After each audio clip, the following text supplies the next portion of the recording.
Let's do an exercise. Please think of yourself and the world around you. Do you think you are a privileged person? Normally, people do not recognize that they might be at a privileged positions compared to others. You can be privileged or not, depending on certain characteristics of your identity, and this can impact you in two ways, by discriminating you or by advantaging you. Let's see some examples. If you were born in this country, you have certain privileges that non-citizens will never access.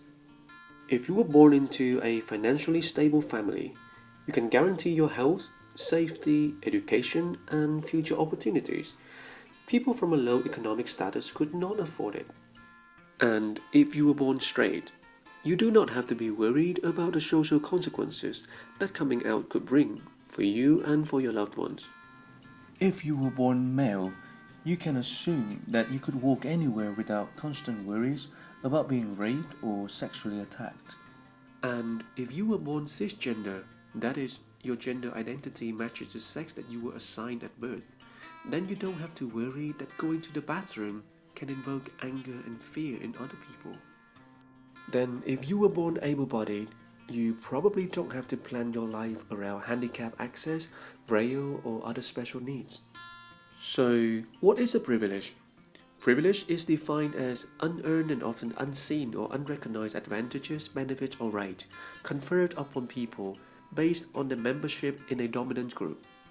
It is important to acknowledge that human beings have multiple identities that intersect with each other, and this is called intersectionality. The concept of intersectionality recognizes that people can be privileged in some ways and definitely not privileged in others. As an example, while a white gay man doesn't have straight privilege, he has white privilege and male privilege. Each of us experiences privilege in different ways, and every kind of privilege is different from each other. Therefore, it is important to pay attention to how our own privilege may impact others and make sure we're listening to and allowing space for others who might not be afforded the same benefits that we have. Recognizing privilege simply means being aware that some people have to work much harder just to experience the things that we take for granted. The process of becoming comfortable and open to acknowledging, critiquing, and accepting privilege is not easy. Therefore, what can we do to recognize our own privilege? First, don't take it personal. Having a specific privilege is not your fault.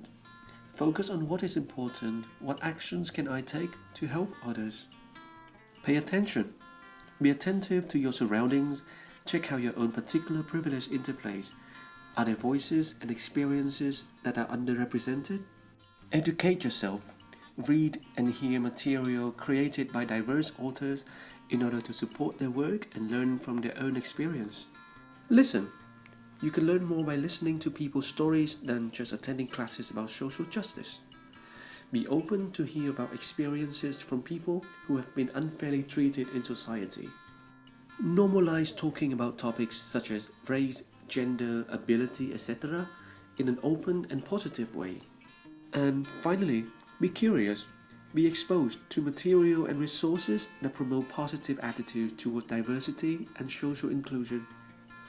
Very often, majority groups are not aware of what they can do to help, and often they don't recognize that the fight for social justice is the fight that they are welcomed and encouraged to participate in. You can be an ally in the fight for social justice. You just need to listen, stand up, and act. Remember that allyship doesn't mean being a voice for the voiceless. Think instead of the power of turning your ear to the voices of those who are frequently unheard. So, what can you do to be an ally for social justice? 1. Get to know people. Appreciate people for who they are and don't judge them based on their appearance. You may even find that they are not so different from you after all. 2. Support victims of injustice, whether you know them or not. Show compassion and encouragement to those who are the targets of discrimination by asking them if they're okay, going with them to get help, and letting them know that you are there for them. Don't co-participate in discriminatory behaviors. Do not laugh, stare, or cheer for the bad behaviors. By refusing to join in when discrimination occurs, you are sending a message that the behavior is not funny and you are not okay with treating people that way. 4. Speak up. If it feels safe, tell the person behaving disrespectfully to cut it out. You can let them know you don't approve on the spot or later during a private moment. Let the aggressors know how hurtful it is to be discriminated against. 5. Use your privilege. As an ally, your privilege can be a tool to reach people who may be more likely to listen to you or relate to your journey in understanding your own privilege. If you see opportunities to educate fellow people, do so. It is our duty as global citizens to contribute to a more peaceful and fair world for everyone.